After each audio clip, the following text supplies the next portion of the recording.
Hello everyone. In this lesson we will be looking at a cocktail ring build, and we'll learn some pretty good things in there that can be applied to other aspects of your designing, not just a cocktail ring.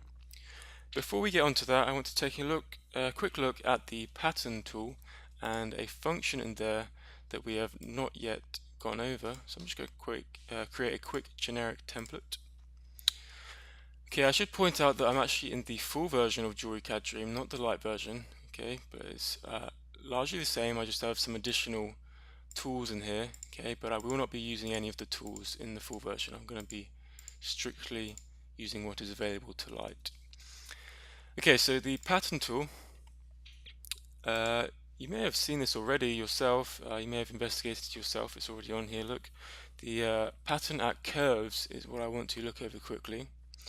Many times we use this circular pattern, which is great for doing a pattern of objects around our ring finger.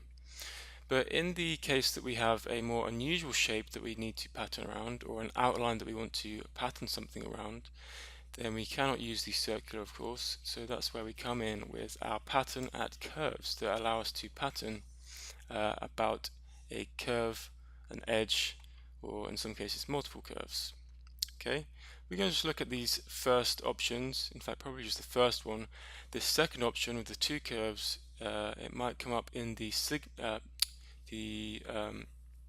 cocktail ring build, and I hope it does because it will give us a good chance to explore that option. But we'll look at this first one just with a single curve.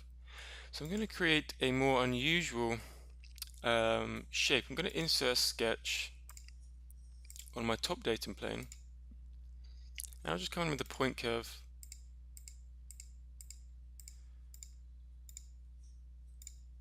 Okay, and I'm going to create it closed, so it closes off nicely like that, and I'll confirm.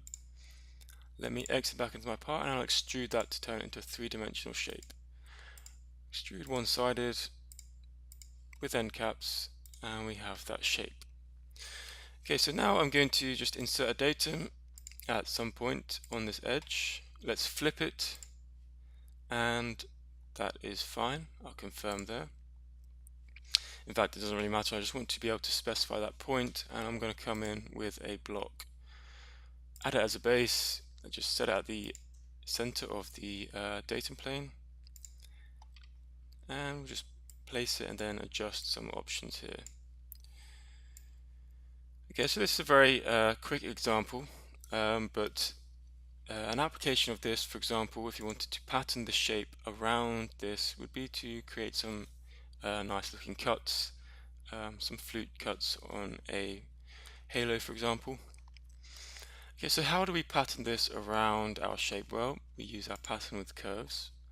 Our first option is very simple, just pick the shape and then pick the boundary. In this case it's going to be the edge of this shape. Okay, and we have our usual options that we see in our other pattern methods. So we can play around with our spacing and our number, or we can derive a spacing and increase our number. Okay, so it's very simple and fairly intuitive to do this. Now, I will leave it there and we'll get started on the cocktail ring in the next video. And we may encounter this two curves method, and you use this when the single curve method is not giving you the correct orientation of your patterned shapes. Okay, so sometimes you might pattern this and you want to specify a normalcy or some direction, okay, and that's what the second curve will specify for you, and we'll hopefully get to see that an example in the next video. Okay, so we'll be building the cocktail ring now.